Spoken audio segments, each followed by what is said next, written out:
नमस्ते बच्चों, विज्ञान के सेशन में आप लोगों का स्वागत है।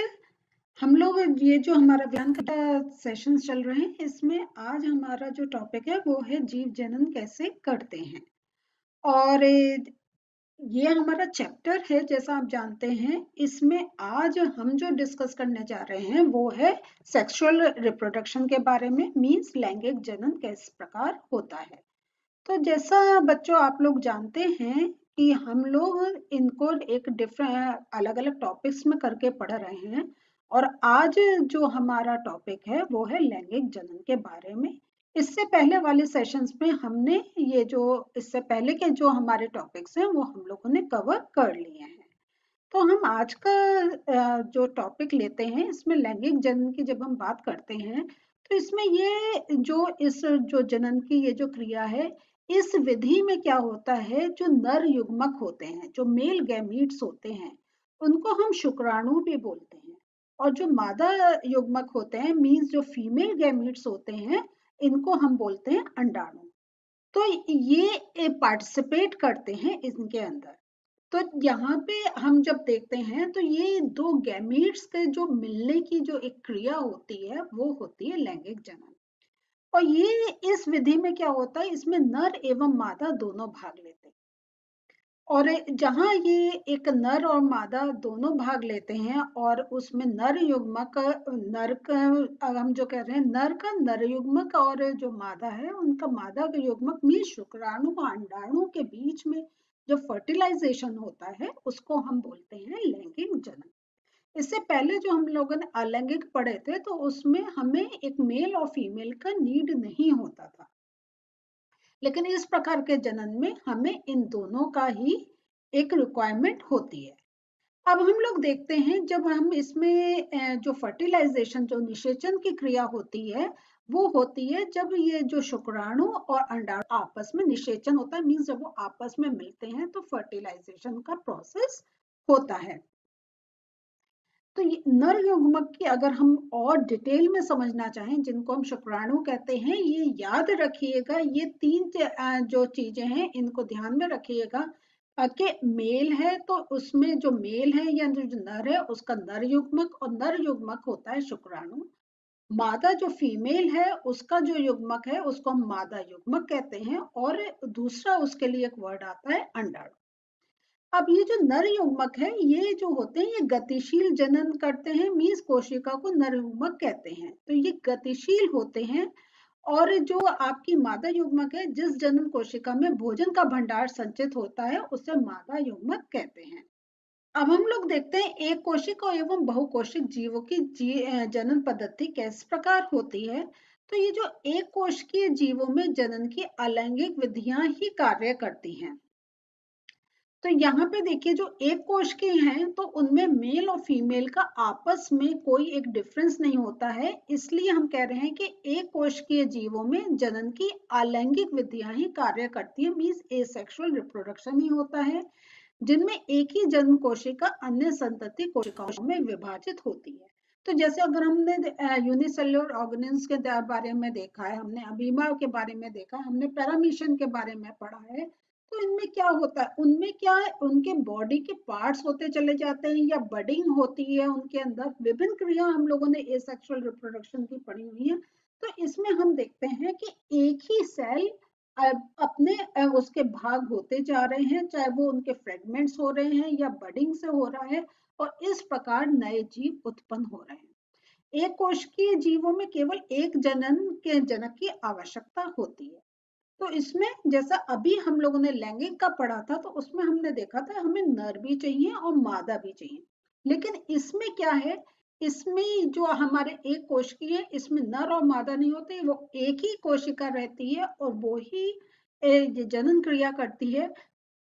और उसमें हमें ये नहीं है कि हमें दो प्रकार के जीवों की आवश्यकता होती है। बहुकोशिकीय जीवों में प्राय लैंगिक जनन होता है। तो ये मैं आपको यहाँ पे बता रही हूँ कि एक कोशिक जो जीव हैं और जो बहुकोशिकीय जीव हैं, उनमें किस प्रकार का अंतर होता है। तो यहाँ पे हम जो देख रहे हैं बहुकोशिकीयों में क्या होता है, प्राय कह रहे हैं, प्राय इसलिए कह रहे हैं कि कुछ हमें एक्सेप्शनल केसेस देखने को मिलते हैं। तो बहुकोशिकीय जीवों में प्राय लैंगिक जनन होता है। इसमें नर तथा मादा जीव की आवश्यकता होती है। तो याद रखें, जहां हम लैंगिक जनन की बात करेंगे उसमें नर और मादा दोनों जीवों की आवश्यकता होगी। अगर हम अलैंगिक की बात करेंगे तो उसमें हमें एक ही जीव की आवश्यकता होती है। जनन के लिए विशेष अंग होते हैं तथा शरीर में इनकी स्थिति निश्चित होती है। तो ये सब हम जानते हैं कि जहाँ है तो कहाँ उनका, जो हमने मेल गैमिट्स के बारे में बात करी, फीमेल गैमिट्स के बारे में बात करी, तो हमारे बॉडी में हमें मालूम है उनका कहाँ, उनकी एक हमारी पोजीशन होती है और वहां पे उन गैमिट्स का बनना होता है। मीन्स जैसे हम देखते हैं कि अगर हम ब्लड सर्कुलेशन की बात करें तो उसके लिए हार्ट हमारा काम है, डाइजेशन की बात करें तो उसके लिए हमारा स्टमक काम में आता है। इसी प्रकार अगर हम जनन क्रिया की बात करें तो वो भी हमारे स्पेशल अंग होते हैं, उनकी अपनी पोजीशन होती है। अगर हम हार्ट का देखें तो हमारा यहाँ होता है, स्टमक को देखिए तो हम नीचे पेट को टच कर सकते हैं। तो और इसी प्रकार हमारी लैंगिक जो विशेष अंग होते हैं नर और मादा में, उनका भी हमारे बॉडी में पोजिशंस होती हैं जहाँ पे वो गैमीट्स बनते हैं। लैंगिक जनन के लाभ की बात कर रहे हैं तो लैंगिक जनन संततियों में गुणों को बढ़ावा देता है, क्योंकि इसमें दो भिन्न तथा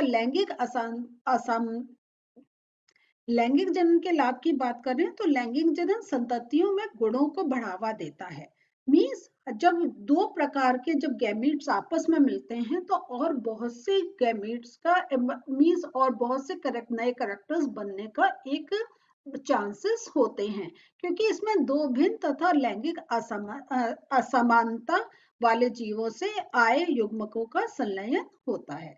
तो मीन्स एक मेल है तो वो सारे अलग कैरेक्टर्स लिए हुआ है, एक फीमेल है वो अलग कैरेक्टर्स लिया हुआ है। जब वो मिल रहे हैं तो कुछ तो अपने जो उनके कैरेक्टर्स हैं वो रिटेंशन रहता है, लेकिन कुछ नए भी एक हमें कॉम्बिनेशंस देखने को मिलते हैं।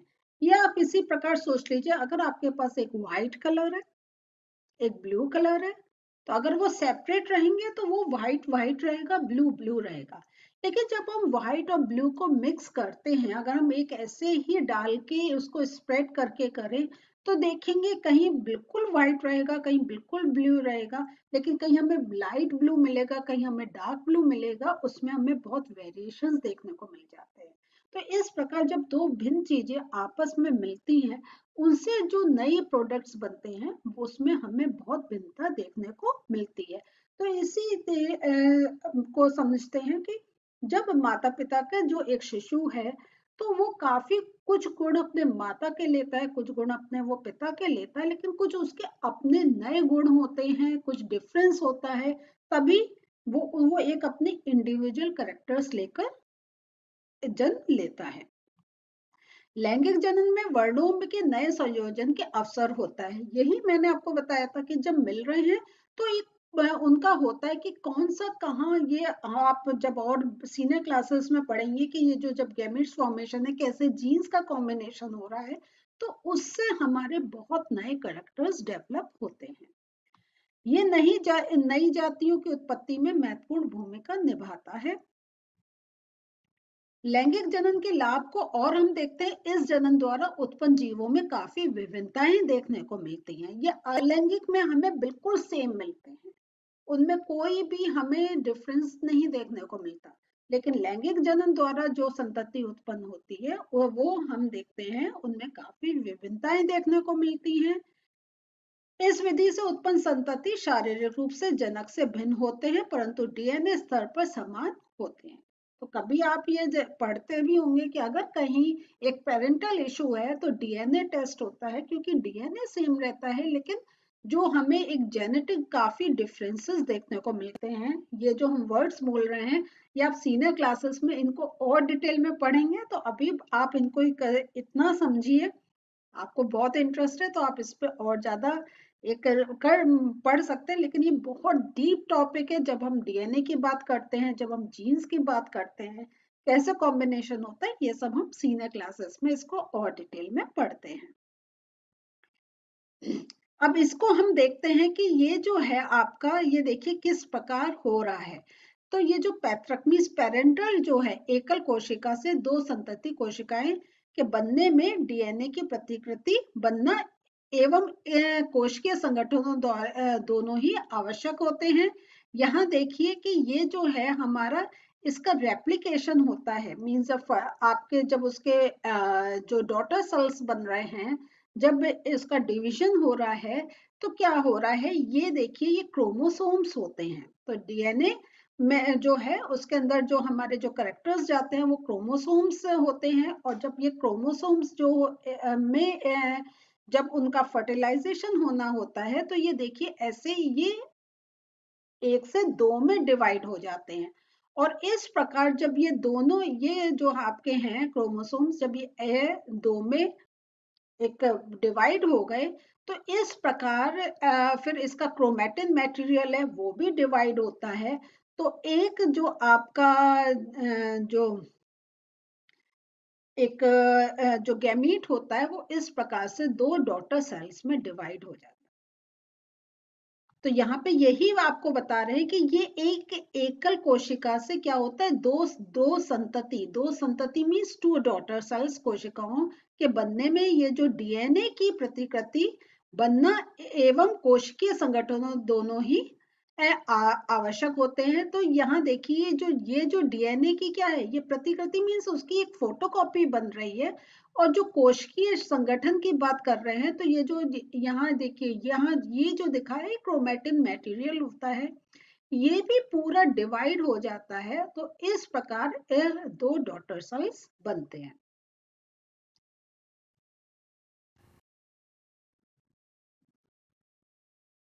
अब हम लोग देखते हैं डीएनए प्रतिकृति मीन्स उसकी कॉपी का प्रजनन में महत्व।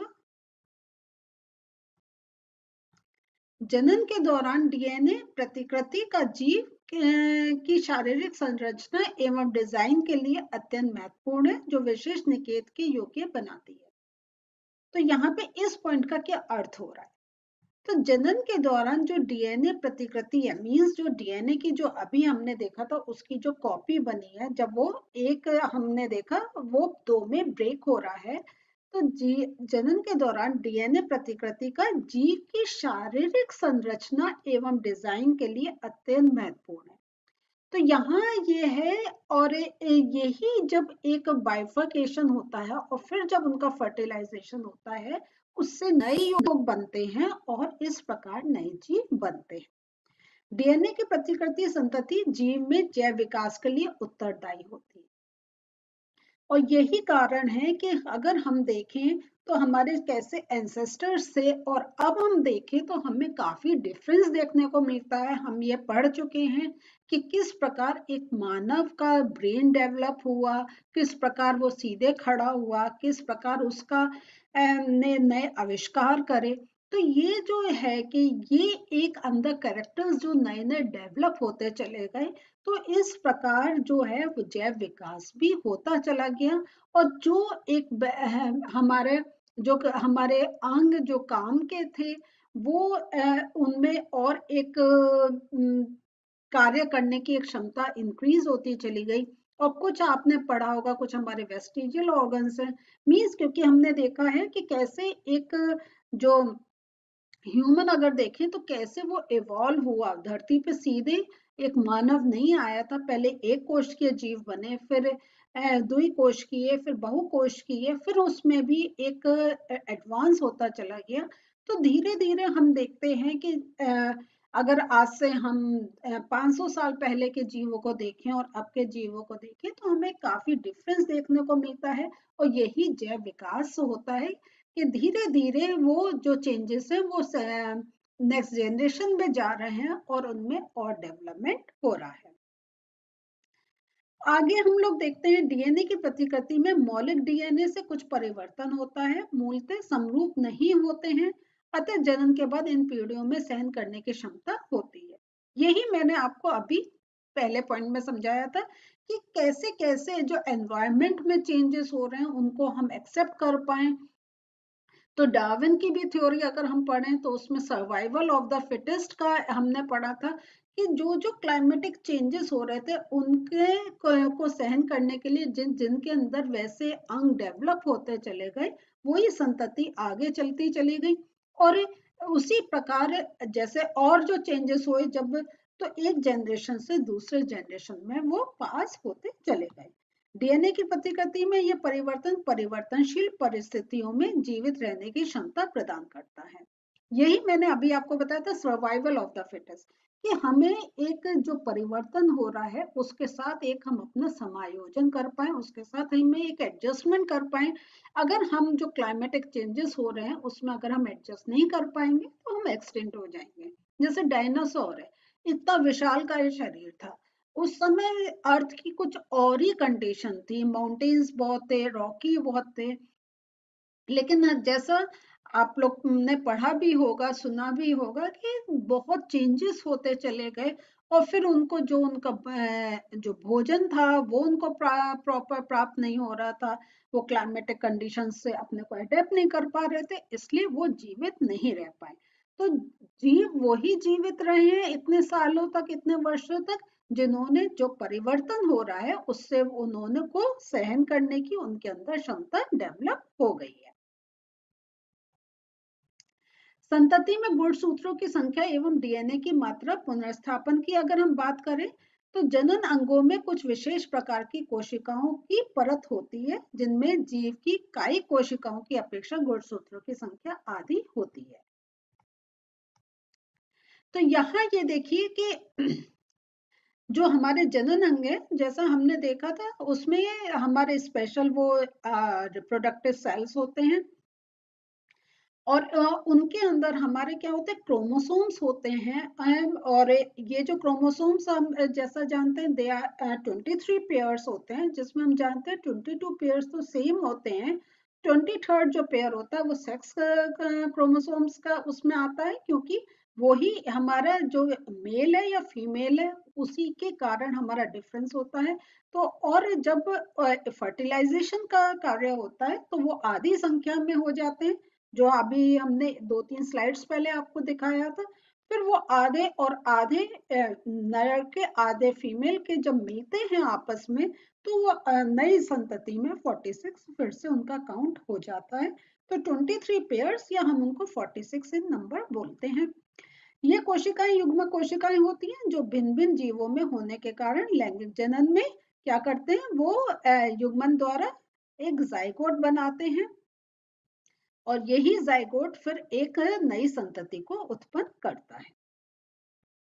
तो संतति में गुणसूत्रों की संख्या एवं डीएनए की मात्रा का पुनर्स्थापन में हम लोग आगे ये देखते हैं, जब जाइगोट बनता है तो दोनों कोशिकाओं से आधे गुणसूत्र आधी आधी डीएनए की मात्रा लेकर एक पूर्ण जैव में उपस्थित हो जाते हैं, और इस प्रकार जो उसमें क्या होता है, जो जीव में उपस्थित गुणसूत्र और डीएनए की मात्रा को पूरी कर लेते हैं। यही बात मैंने अभी आपको इससे पहले वाले स्लाइड में बताई थी कि अपना हम अगर अपना एक इंडिविजुअल उसमें देखें तो हम 46 हमारा 23 पेयर्स, तो 23 पेयर्स मींस जोड़ा, तो जोड़ा फिर अगर हम तोड़ेंगे तो वो 46 आएगा।